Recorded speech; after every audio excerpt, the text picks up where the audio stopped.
Hi everyone, in this video we are going to learn how to do this cut effect in Photoshop.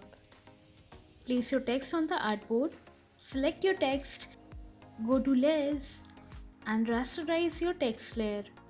Again select the text layer and double click on it. Go to gradient overlay to add some color. Then select the part you want to separate from rest of the text.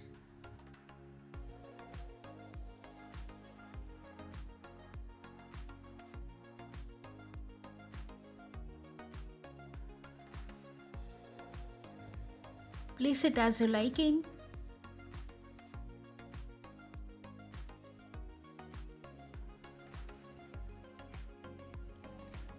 And make a copy of this sliced part. Go back to layers and create a new layer from the bottom of the panel. Remember to place it under the sliced layer you created earlier. Go to brush tool and make a line under the first sliced part for shadow effect. And you're done. Hope you like this simple tutorial. Subscribe for more.